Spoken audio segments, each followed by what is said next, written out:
Everybody, we have a treat. We have one of the most amazing veterinary oncologists that I've ever read the CV of. Kendra Pope is incredible. Okay, great. She's an oncologist. That takes, I don't know, half your life to get accredited. But then while she's at it, acupuncture, Chinese herbs, Chinese medicine, and then a whole nutritional education piece.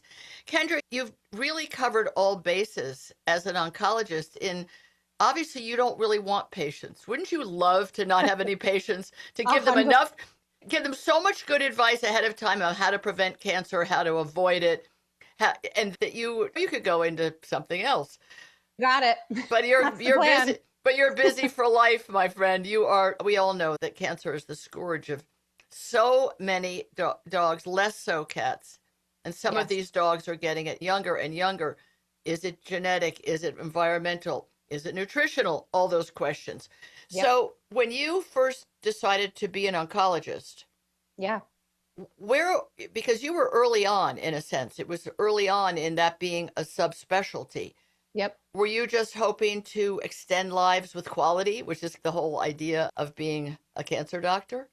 Totally. That is what our goal is, right? Yes, yes, Our goal is that we get patients who were given no hope and that we can yeah, say, hey, we have this chemo or we have this radiation or we have this yes. surgery that we can do, and it will not cure. Very few things are cured, but it will extend quality. And that was the goal when I started. Yeah, for sure. But I could tell because you also have some no fee included fabulous outreach, which I will put links to, a pet cancer risk assessment and a masterclass how to build a cancer resilient pet.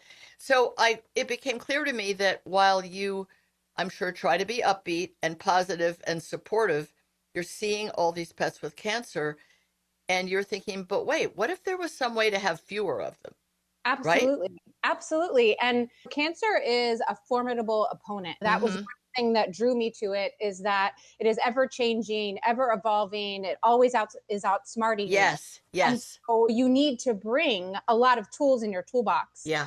And so that was the first thing that drove me to adding tools. But at some point Yeah. along the way, you're sitting there across from your clients and you hear them saying the same things over and over to you again. And you're like, wait a minute, how can I actually do something about this before this ever happens?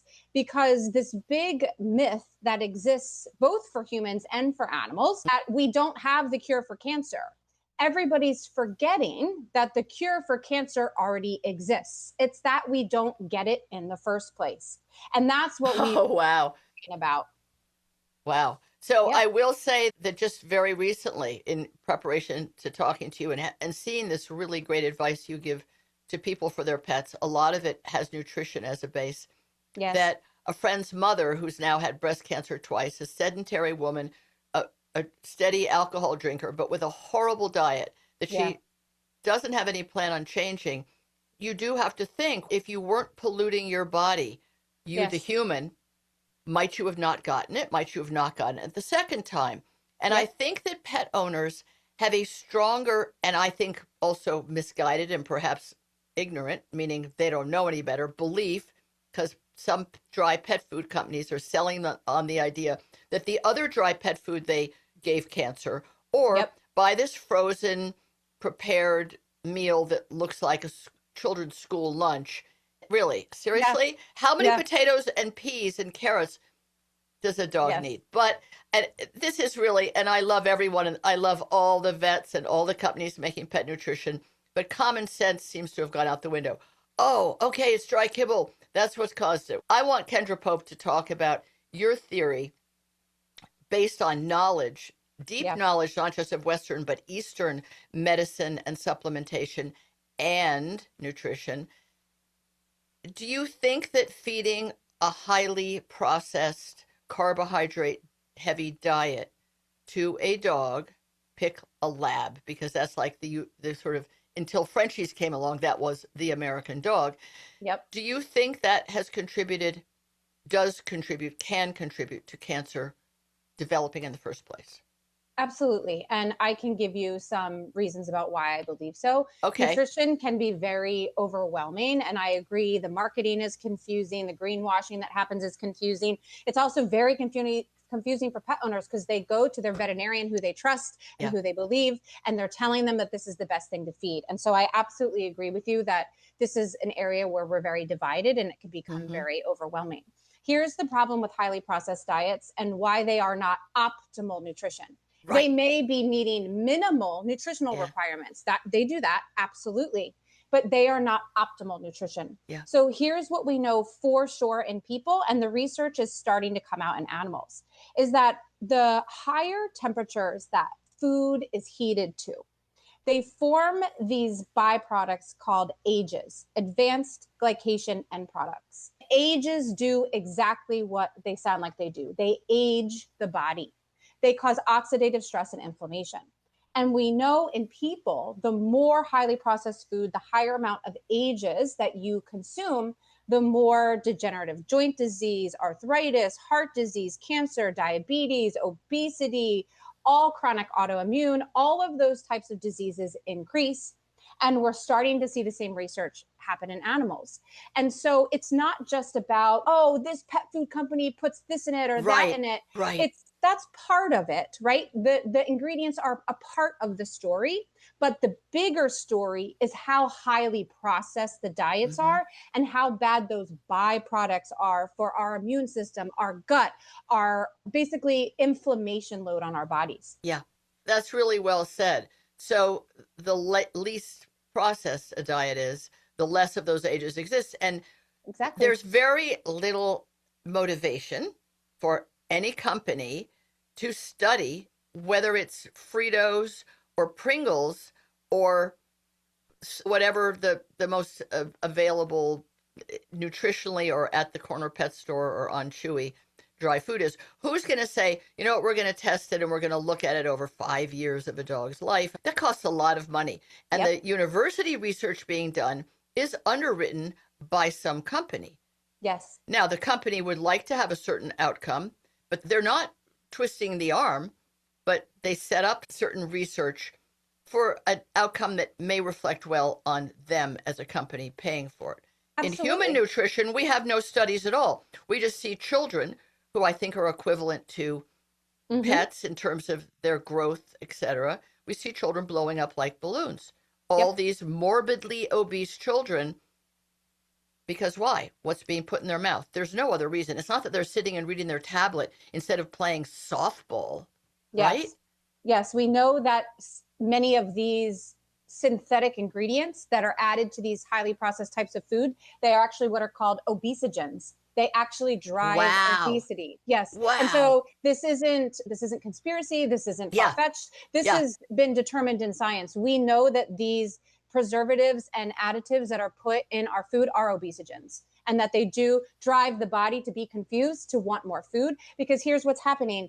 It's high caloric, but little nutrition. It's not nutrient dense. So the body gets confused. They think it needs more food because it's not getting the nutrition it needs for all its biological functions. And it also hits the pleasure centers in the brain, the same pleasure centers that apparently drugs hit. Yes. So it's a constant loop.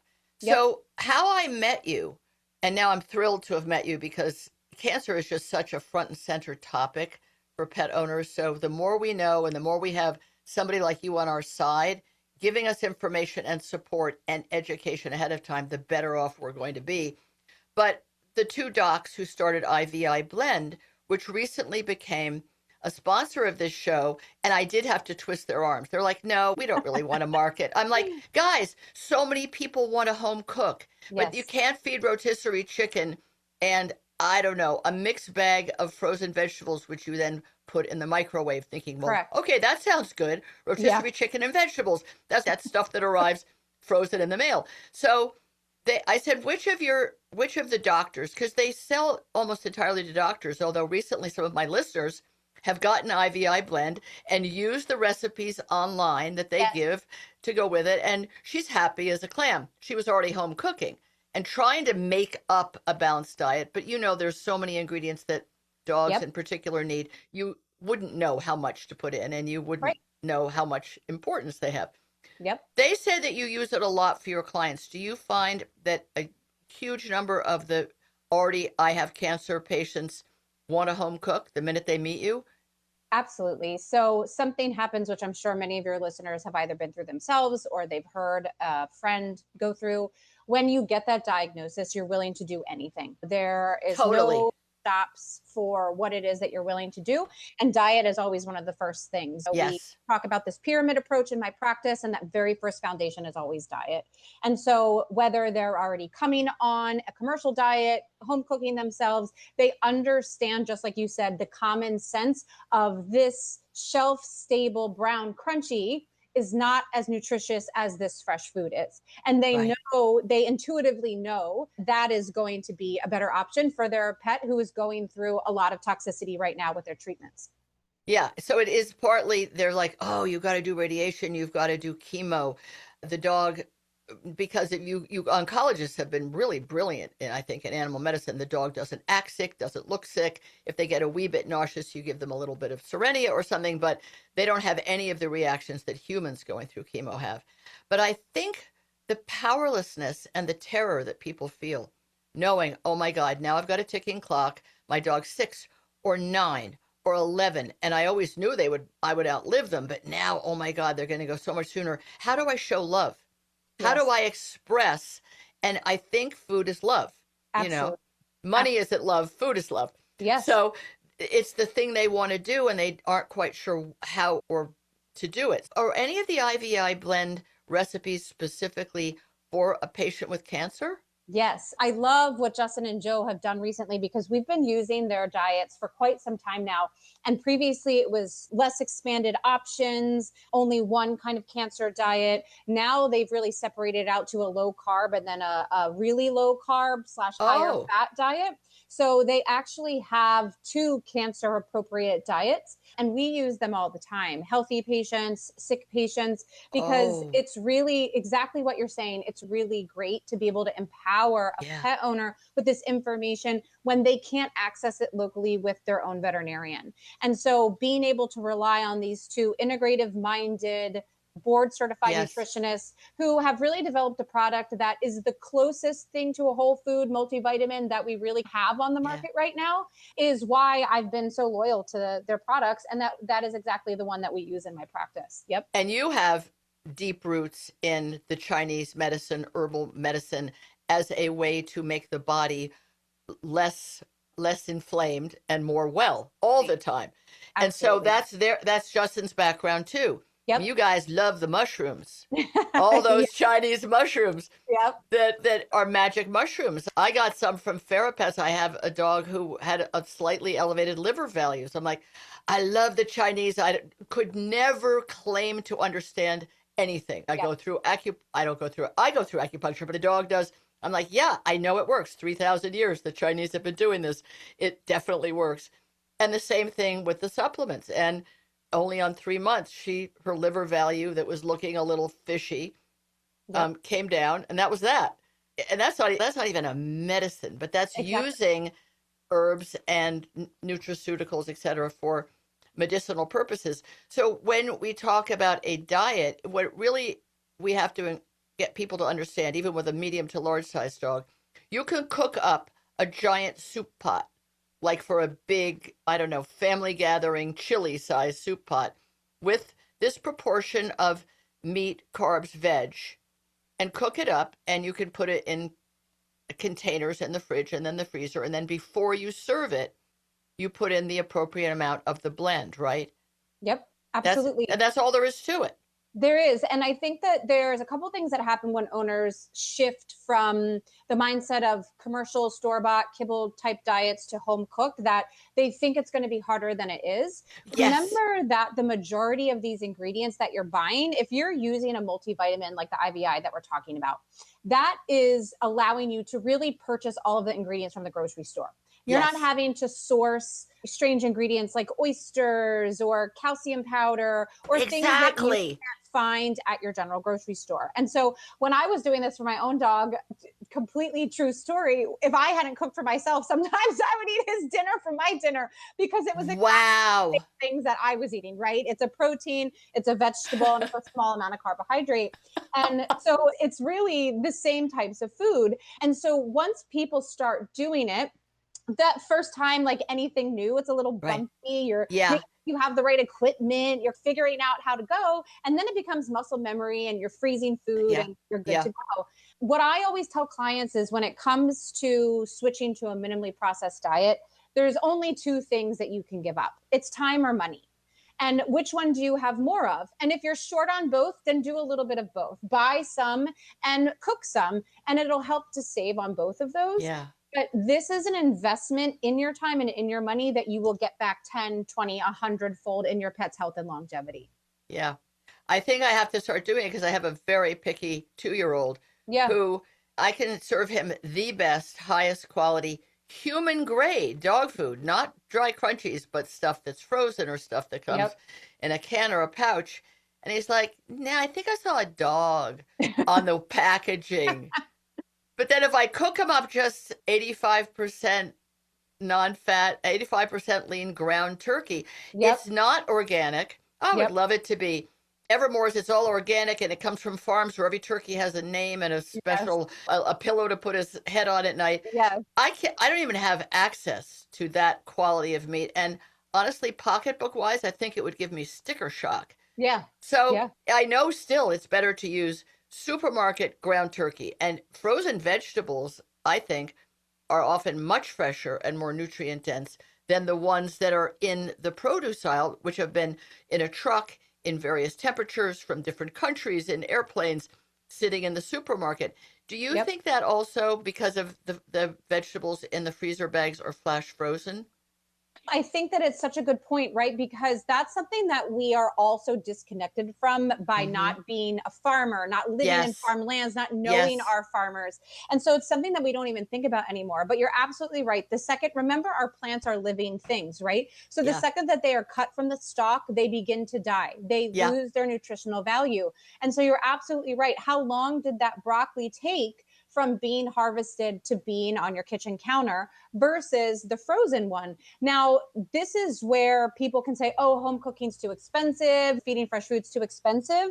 It can be if you are paying for conveniences, but Yeah. there are a lot of things that you can do to cut costs. You can go to farmers markets where they are bringing the food to you from the farm yesterday. Right. There are companies, I'll give a shout out to one that I use called Misfits Market, which these are Oh, all, yeah, that's really cool. I used it. yes, yes, they are all the organic fruits and vegetables that are ugly, quote unquote, and they can't be sold in grocery stores. You can do frozen. You can find local butchers. You can find local farmers. There's so many things that you can do to save costs and to reintegrate our lives with our local farmers like we were Yeah. always meant to be. You live in New Jersey and you practice in New Yes, Jersey, which is a yes. huge farm state. Yeah, I mean, people I don't don't think realize. people think of it that way, but it is a breadbasket of its own. I mean, Yes, just enormous farms. yeah, absolutely. It's the Garden State. People who, Yes. land in Newark Airport and look around, obviously you would not think that there because there's quite a few power plants also in this state. But yeah, there is actually quite a few farms, and we're obviously known for our corn and our tomatoes. Yeah. And it comes up north, not Yes. that far up north as New York or Yeah. Vermont. One of the things that you had written me about was about routine blood work Mm, missing early cancer risk. Now, I yes. never had anybody offer me cancer screening in blood Yes. work. So No. tell me about that because you're saying it misses it. So it's not Absolutely. like it's going to give you this feeling of safety. Is that Yes. a bogus test that Yeah. is being added on? This is a great topic that confuses pet owners because one thing that I see that happens, and I saw it happen over and over again in consultations, a pet parent will be sitting across from me really upset because they just had an appointment 2 months ago, 3 months ago, 6 months ago. All the blood work looked normal, their physical exam was normal, nothing was quote unquote wrong, and then they were diagnosed with cancer, and they don't understand how that could happen. And so Ah, here's how this can happen. Our conventional diagnostics, blood work, urine testing, x-rays, they can only catch cancer once it is well established. yes. How many cancer cells need to be in the body for us to be able to see it on an x-ray is 1 billion. 1 billion cancer cells. And we have studies that show how long does it take for those 1 billion cancer cells to get there. In people, it could be decades. In dogs, we think it could be 5 to 10 years. So that means Interesting. 5 to 10 years prior to those 1 billion cancer cells, things were happening, but our conventional diagnostics cannot detect them. But what diagnostics can detect them is things that are assessing what I call the terrain, the environment, the body, things that are looking for inflammation, looking for oxidative stress, looking for toxin load, looking for nutritional imbalances, looking for health of the microbiome, assessing the environment that the cancer grows in. Because what my clients always hear me say, what anybody who follows me always hears me say, cancer will not grow in healthy soil. And so it's all about assessing the garden and the soil for health. And so those types of cancer screenings where you're assessing the environment for health will help you to detect the changes that can lead to cancer early, because our conventional diagnostics will only tell us once it's present. So when we say the environment, we're talking about the inside of the dog. Absolutely. Yep. So do we have these tests for humans as well? Because we obviously are always doing the One Health thing. Something they learned about dogs has helped humans and vice versa. Yep. But are there tests for humans that are not just a money grab? Yes. You know, like So that life check or whatever that thing is. Maybe it's great. I don't know. yeah, They send you stuff in the mail. For X dollars, we're going to do a whole scan of your body and your blood and tell you yep. all the things you have or might get. Yep. All of the diagnostics that are available for pets are available for humans. And then there's some additional layers of cancer screenings that people can access to. One is that there are blood tests available to humans, which the company who was doing it for animals is currently not doing it anymore, where they actually look for cancer cells below that billion threshold. Wow. Once they're just starting to form. Other test that people may have heard about because they're doing a lot of celebrity endorsements is the full body MRI, where you can actually pay out of pocket to have an entire full body scan, not a CT scan, which is radiation, but an MRI, where people do, there's lots and lots. I know people personally that have had this. They've caught brain tumors early. They've caught chest tumors early. They've caught prostate tumors early, because you're going when you're air quote healthy and Yeah. nothing is wrong. And so you're doing this as screening tests. Those types of things aren't available for animals yet, but many of the other ones are. And here's the thing to answer your question about the money grab. All of us want things to be simple, right? Our Yeah. life is crazy, everything's chaotic. We want things that are simple and black and white. Biology and our systems are not simple. They're these Right. beautiful, sophisticated, complex systems where nothing is ever one problem, right? It's Right. many layers of problems. And so oftentimes all of these diagnostics are needed to weave together a Yeah. story of what has been going on for the last 10, 20, 30, 40, 50 Right. years. And as you said early on, it's always changing and morphing. Yes, Cancer doesn't stay the same. It's the cleverest of all evils because absolutely. it the minute you notice it somewhere, it pops up in a different way somewhere else. It seems to me that people should follow Kendra Pope because you have a big following and you are obviously not just knowledgeable but really passionate, and you do not in any way put down any businesses in the pet space, any other veterinarians, far Nope. from it. It's just giving people the empowerment to say, I want to do something differently. I just Yes. lost my last three dogs to cancer. Pick it, Yes. my last three Goldens. I Yep. love Goldens so much, I'm getting another. I think I'll get a large male, the most at risk. What Mm-hmm. could I do differently? So, Mm-hmm. sure, let's say he's genetically predisposed, because we know there's a genetic component to some kinds of cancer, whether Yes. animals or people. But if I started thinking about the things that you teach people about early, when he's just a puppy, then I might be much happier because I might have a much longer lived Golden. I could Absolutely. have the 15-year-old who's still in pretty good shape. Kendra, what we've run out of time, but what you've created for people who aren't just your patients, who aren't going to ever be crossing your threshold anytime soon, is some fabulous information, advice, and support. So if they do cross your threshold, they've come there knowing they've done the very best they could already. And now they've got this great doc who'll say, way to go. All right, now let's use the tools I have in my medical toolbox, you over the next hump. Absolutely. Because that's what we all want, right? All of us want the Yes, same thing. We just want more time with them. that's right. More time with them feeling happy and healthy and Yep. hearty. Yep. Well, but just as we're leaving, what kind of dog do you have? Oh my gosh. So my soul dog passed away. It was just 4 years ago, a few weeks ago. He was a Pomeranian, although Oh, he was like the biggest dog ever in a Pomeranian's body. And I haven't been able to replace that spot in my heart yet with another dog. So I went and got a horse. makes perfect sense. Perfect sense. And they're Yes. so great to sleep with, horses are.